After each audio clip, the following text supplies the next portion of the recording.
Welcome back to Linux Launch, Basic Linux Skills with the C-Model Framework. We're now in Module 2, and we're covering the subject of file management. We're using the acronym CREATION, and we've talked about creating files, or the letter C. We've talked about the letter R for reading files, and now we're on the letter E for editing files. Now here's our course map, and you can see we're now on the letter E, and we're working our way through file management. So let's see how to edit files. So let's demonstrate how to edit a file. Let's open our terminal, and now that it's open, let's increase the font a little bit so we can see a little better.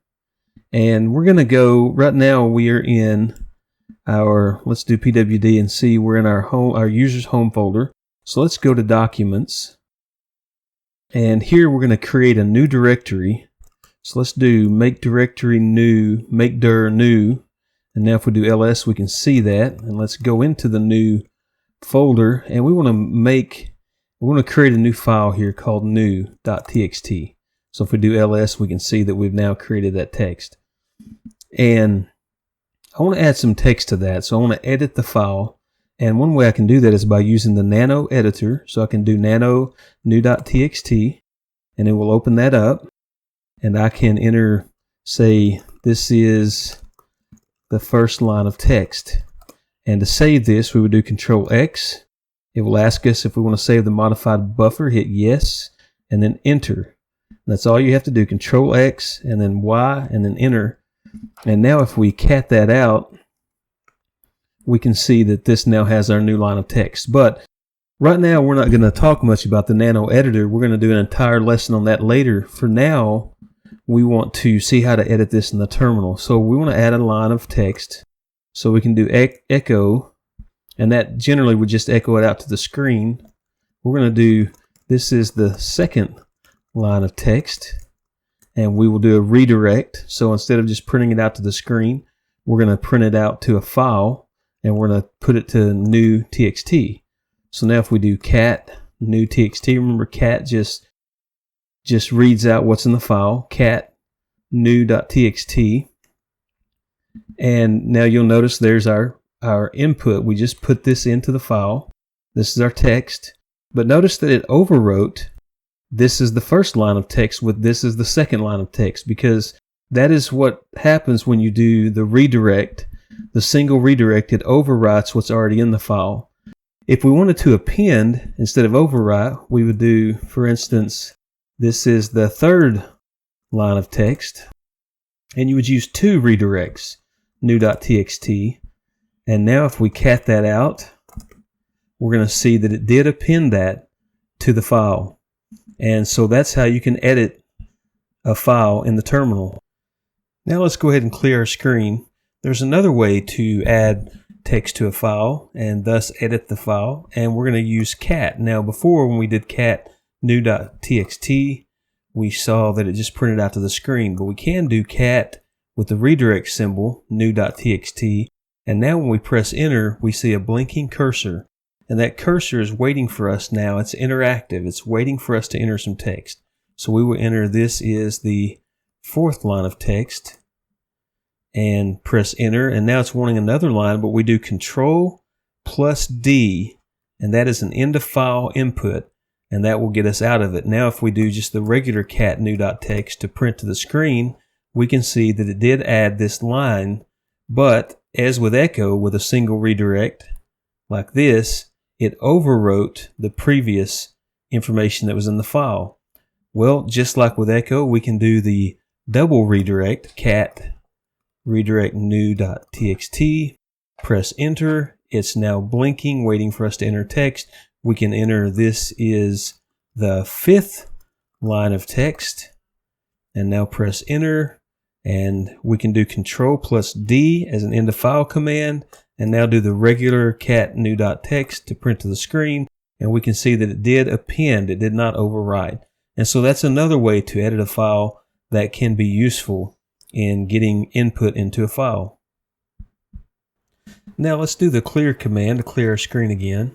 And another thing we can do is when we add text to a file, we can use the T command and T-A, which stands for append.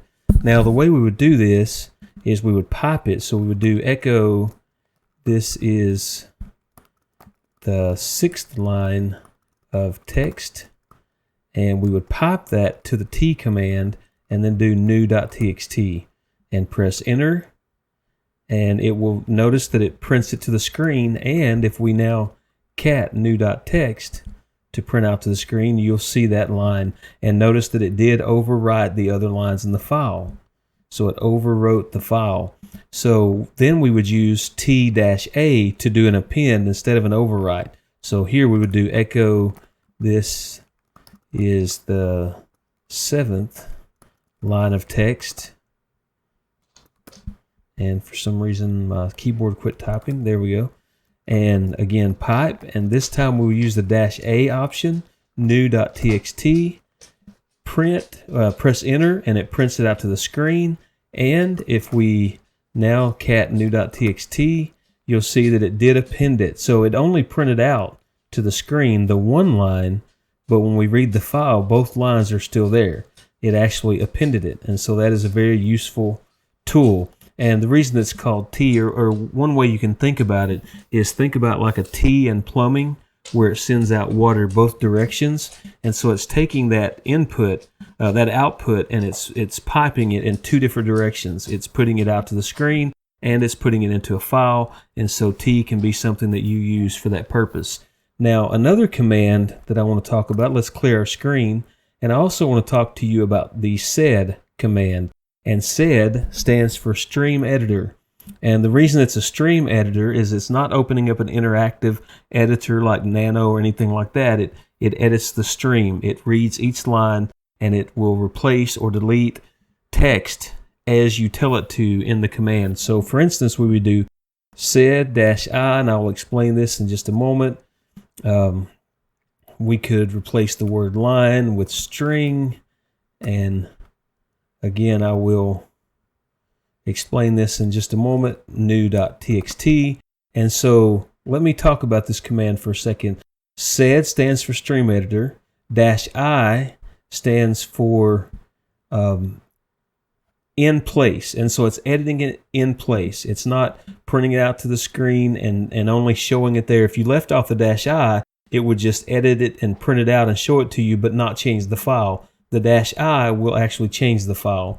Then the S stands for substitute. So I'm saying substitute the occurrence of line with string.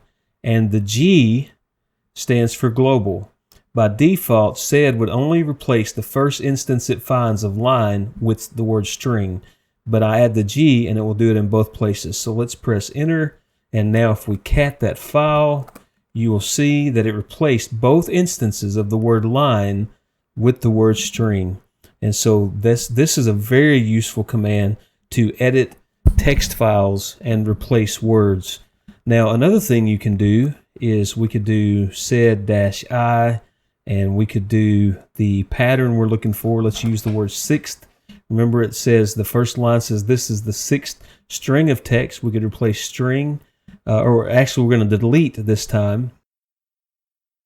And so we're telling it to do this in place, actually do it in the file, and to delete the word 6th. In fact, delete the entire line where the word 6th appears. And now if we do cat new.txt, you'll see that it deleted that entire line where that word occurred. So there's other ways you can use sed, and you can look into that. I just wanted to show you this editor since we're talking about editing files, and that is a powerful way to use that. Now let's clear our screen. And I want to talk about another command that we can do, and that is the commands copy and move. Because copy and move is one way of editing. You move the file somewhere else, you copy the file somewhere else. And so let's look at how to do that. If we use the move command, it's just MV, and we want to move new.txt, and let's move it to the desktop. And let's just enter like that. And now if we do ls, it is no longer in our documents, our new folder, because we moved it. But if we do ls, and remember the tilde stands for our home folder. So if we do ls desktop, now you can see that it did move this file to this location. So let's go ahead and go over to the desktop, and remember how to do that with that little, oh, I'm sorry, let's just do it this way. Go to desktop like this, and we're now in our desktop. If we do ls, we see our new file here. Another thing you can do with move is, instead of moving it to another folder, you can rename it with the move command. So again, we're editing a file by changing its name, and we do mv new.txt, that's the one we want to move, and we'll do newer.txt. Press enter, and now ls, and you'll see that it changed the name. So that is a way that you will use the move command often. This is a very simple way to edit a file, to edit the name and to change it. And so you'll do this quite often. Now, if we don't want to move it, we just want to copy it. Like say we want to back up the file into another folder. So we can do the copy command, and let's do newer.txt, and let's put it back over in our documents in that new folder we made. And here, notice that we're moving the newer file, and we will just copy it that way. And now if we do ls, documents, we get it typed right, and the new, you can see here that it did copy newer over there. We can also change the name as we copy it. So copy, let's just bring up that last command, copy newer.txt, tilde documents new, and let's put newest.txt and press enter. And now if we back up to that ls command where we want to see what's in that folder, you press enter, and you can see we now have it not only named newer, but newest. And so that's the move command and the copy command, the mv and the cp. You're using the cp command to keep it where it's currently at and to move it to another location. And you use the mv command to remove it from where it's at and actually move it to another location, or to just change the name in the same folder. And that's something you'll do quite often. So let's clear the screen here, and I do have a couple of other things that I want to show you as well.